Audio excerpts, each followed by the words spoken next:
a 3-year training period.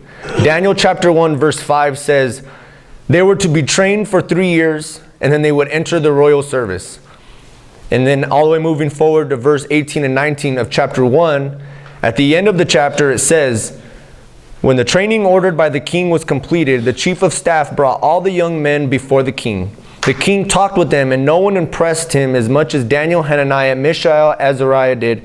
So they entered the royal service. So we know that in chapter 1, it starts off, or it ends in chapter 1 with them entering the royal service. The last verse of verse 21, Daniel remained in the royal service until the first year of reign of King Cyrus. We'll talk about King Cyrus as we move farther on in the book. But basically it gives them all the way to about 539 BC is when he is in the royal service. So in chapter 1, I went over that King Nebuchadnezzar became king in September of 605 BC, which is also the same year he raided the land of Judah and even captured Daniel and his friends. And 3 years of training would have ended in 602 BC. But this is where it gets a little confusing. His first year was called an accession year. September 6, 605 BC, he is king. So the way I was able to think of all this was like our presidency, our president election year. November 4th, votes are in. And on that day, we have a new president.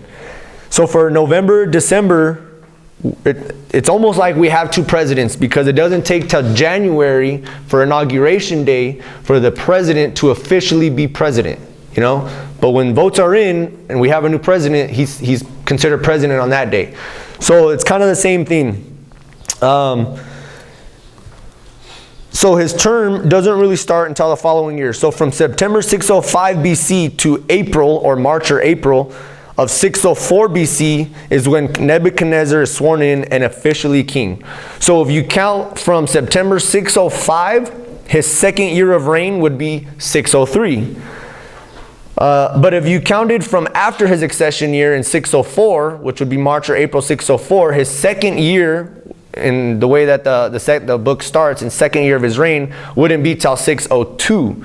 So Daniel's training period wouldn't be either 602, the end of Daniel's training period wouldn't be either 602 or 601. And based on my research, this is a common debate amongst researchers and interpreters. So does everybody follow that part still? Everybody, or does anybody not understand that part? Cool. So moving forward, the king is having disturbing dreams, as it says in my NLT version. In the ASV, it says he has troubled spirit and the sleep left him. In the NIV, it says that his mind was troubled.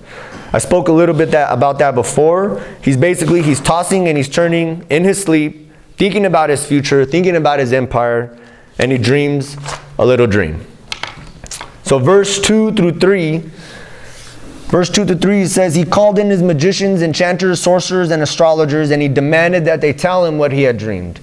As he stood before the king, he said, I have had a dream that deeply troubles me, and I must know what it means. As it says, he calls in his magicians, his sorcerers, his enchanters, and his astrologers. These are his wise men. Other translation, I heard Brad say it, they're called the Chaldeans. The Chaldeans date back before 10,000 BC, and the fall of the Chaldean Empire was in 539 BC. Yes. The word Chaldean is an astrologer? They are his astrologers, but the Chaldeans are actually just all the wise men. Together? Yeah. It does refer to them as when it talks Chaldeans and astrologers, but based off of my research, the Chaldeans were just known as the wise men altogether. Could you spell Chaldean? Yeah, Chaldean is spelled Chaldeans.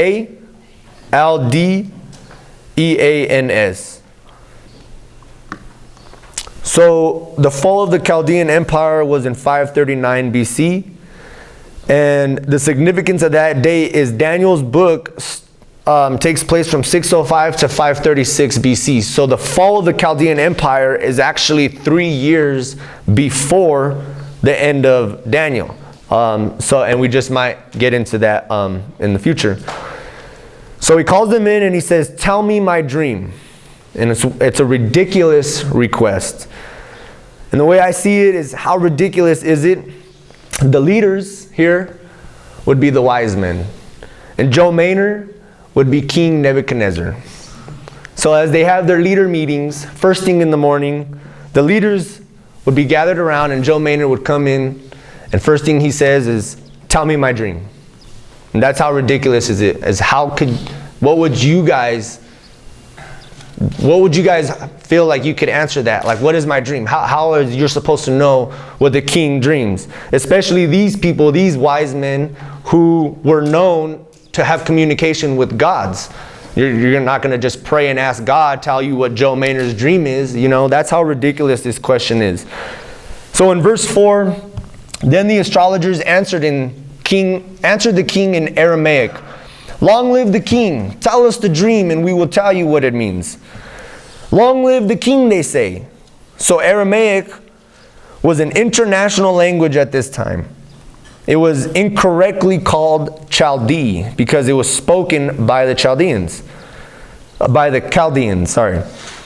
From this point on in the book of Daniel up to chapter 7, it's all in Aramaic. The whole book, or the book from here to chapter 7, is interpreted in Aramaic.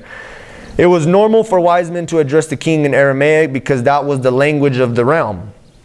Like Spanish and English, they both pretty much have the same alphabet, as we all know, except for some small differences like the enya. There's the same alphabet, just minor differences, pronounced differently and gives off a different sound. Hebrew and Aramaic have the same alphabet, same letters. So to an English reader, it wouldn't look much different as if they would have read the original text. Long live the king. O king, live forever, bowing, kneeling in the utmost respect. Tell us the dream so we can tell you the meaning of it, they say. And that's not going to fly. That's not going to fly because in verse 5, but the king said to the astrologers, I am serious about this. If you don't tell me what my dream is, what my dream was and what it means, you will be torn limb from limb and your houses will be turned into heaps of rubble. So, the command from me is firm, as it says in the ASV version. This is what I've decided, the NIV says. You tell me what my dream is and what it means, and if you don't, I'm going to cut you up into pieces and blow up your houses, basically. Not that it would matter, because if they're going to get cut up anyways, it really wouldn't matter if their houses are destroyed. Now, it doesn't really say blow up your houses. It says turn your houses into heaps of rubble. But in my imagination, if you blow up a building in demolition, it looks like heaps of rubble. Can anybody describe to me how they would describe heaps of rubble? Matt. I'm thinking of like 9/11, like wreckage, like just destruction, chunks of concrete, rebar. Exactly. I remember hiking one day behind the mountain and all that concrete and stuff behind the mountain. That's what I think of. And that's cool because actually I have that written down. The definition of heaps of rubble is irregular broken pieces of stone or brick. And as I said, we went up to the mountain. There's a giant pile of bricks. It even has actual bricks in it. A bunch of just concrete stone, not just rocks like how we do in the rock rings. So that's how I picture it, you know. And if I know they don't have dynamite or anything, but if it's blown up, that's kind of that's the debris. Just like how you said 9/11. So that's how I picture it. Now, realistically, they probably just burnt it down. Or whoever they sent to tear it down either smashed it up, probably with a sledgehammer type tool, and just completely destroyed it. Regardless, they'll be all chopped up into pieces anyway. They'll be chopped from limb to limb. That's what it says, limb from limb. So can somebody raise up some limbs if they know what I'm talking about? Limbs, basically. They just ripped off their limbs. Arms, legs, just chopped them up into pieces. And it even says that here in the New King James Version, it says, cut you into pieces. This is pretty much a test. The dream he had must have been so troubling, so scary, must have had such an impact on him that he wants to make sure that if his dream is going to be interpreted, he wants to make sure the interpreter, whoever it may be, is legit. Bless you. And not feeding him a bunch of hoopla, a bunch of lies from the devil. To him, if you know what it dreamed right off the bat, he'll trust you that you'll know what the meaning is too. And that's how he can be sure. Now, if the king forgot his dream, he wouldn't admit it. Forgetting a dream was considered to be a bad omen, meaning that his God was angry at him. Such forgetfulness would result in him asking his gods to send the dream again. Important dreams were often sent or repeated 2 or 3 times.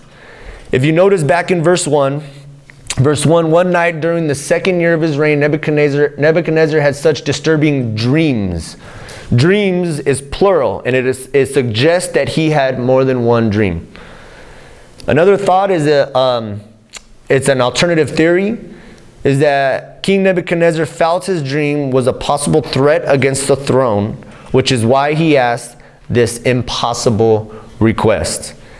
And which we know nothing is impossible when we've got the Lord. Amen? Amen. Robert, you have a verse you want to read?